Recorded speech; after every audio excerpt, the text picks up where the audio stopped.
मैं गरिमा अग्रवाल आप सभी का वंदन करती हूँ, अभिनंदन करती हूँ। देवशयनी एकादशी से ही चातुर्मास शुरू हो जाता है।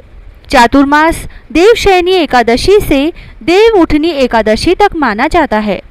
यह 4 महीने विष्णु भगवान जी के शयन का समय है, इसीलिए इस समय में कोई भी शुभ कार्य नहीं किए जाते हैं। इन 4 महीनों को चातुर्मास, चौमासा या राम चौमासा कहा जाता है। इन 4 महीनों में व्रत, उपवास, सत्संग, कीर्तन, यज्ञ, हवन, धर्म, पुण्य अधिक से अधिक करना चाहिए। आज के हमारे इस वीडियो में हम आपको बता रहे हैं कि चातुर्मास में कौन कौन से व्रत नियम, दान, पुण्य, पूजा आदि का नियम लिया जाता है। अब जो कि चातुर्मास पूजा, दान, पुण्य के लिए बहुत महत्वपूर्ण है, तो इस समय में बहुत सारे व्रत और दान पुण्य किए जाते हैं। हमने हमारे वीडियो में आपको सभी चीज़ें बहुत अच्छे से समझाने की कोशिश की है। फिर भी यदि आपको किसी चीज़ में कन्फ्यूज़न है तो आप हमसे पूछ सकते हैं। चातुर्मास के सभी दान पुण्य के बारे में हमने एक वीडियो में नहीं बताकर इसको 3-4 पार्ट में डिवाइड कर दिया है, जिससे आपको इन्हें समझने में आसानी हो।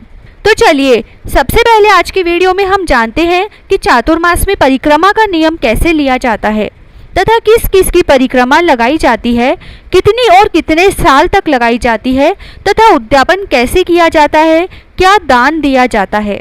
चातुर्मास में वैसे तो तुलसा जी और ठाकुर जी की परिक्रमा का नियम लिया जाता है, लेकिन कुछ लोग बड़, पीपल, केला, कदम, आंवला की परिक्रमा का भी नियम लेते हैं। ठाकुर जी की परिक्रमा आप कोई भी सालग्राम जी, राधा कृष्ण मंदिर, सीताराम मंदिर या ठाकुर जी के मंदिर में लगा सकते हैं। यह परिक्रमा 3 साल तक हर साल के चातुर्मास में लगाई जाती है। आप चाहे तो दोनों परिक्रमा का नियम साथ भी ले सकते हैं, लेकिन एक साथ दोनों परिक्रमा लगाना थोड़ा मुश्किल हो जाता है। आपने जिस भी परिक्रमा का नियम लिया है वह देवशयनी एकादशी से शुरू करें और यह देव उठनी एकादशी तक लगाई जाएगी। जैसे आपने तुलसा जी की परिक्रमा का नियम लिया है तो यह आप अपने घर पर भी लगा सकते हैं। देवशयनी एकादशी पर सुबह जल्दी स्नान आदि से निवृत्त होकर तुलसा जी की पूजा करें, फिर 108 परिक्रमा तुलसी जी की माला से लगाएं। चातुर्मास की कथा सुने, यह कथा आपको हमारे चैनल पर भी मिल जाएगी। ऐसा आपको 4 महीने यानी देवशयनी से देव उठनी तक करना है। फिर 4 महीने बाद देव उठनी एकादशी पर पूजा के समय एक नारियल पर श्रद्धा अनुसार दक्षिणा रखें।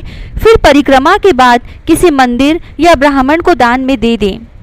दूसरे साल भी आपको ऐसे ही देवशयनी एकादशी से देव उठनी एकादशी तक यह परिक्रमा करनी है।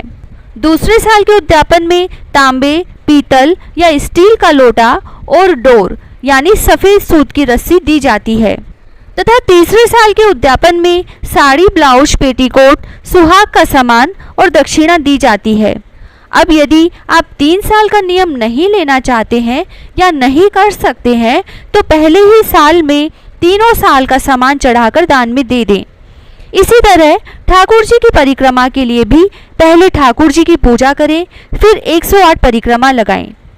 ठाकुर जी की परिक्रमा के उद्यापन के लिए ठाकुर जी के मंदिर में काम आने वाला सामान जैसे चरणामृत की कटोरी, चंदन कटोरी, मंदिर का पर्दा, ठाकुर जी की पोशाक, आसन, आरती दीपक, घंटी आदि चढ़ा सकते हैं।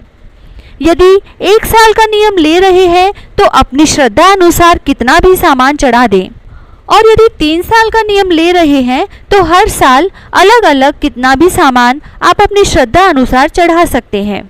और यदि आप बड़, पीपल, केला, कदम, आंवला की परिक्रमा का नियम ले रहे हैं तो जैसे तुलसा जी का उद्यापन किया है वैसे ही इनका भी करना होता है। तो इस तरह चातुर्मास में परिक्रमा का नियम लिया जाता है। आपको हमारी यह जानकारी कैसी लगी हमें जरूर बताएं। और हमारे अगले वीडियो में हम जानेंगे कि राम चौमासा स्नान कैसे किया जाता है तथा स्नान कर उद्यापन कैसे किया जाता है। जय श्री राधे।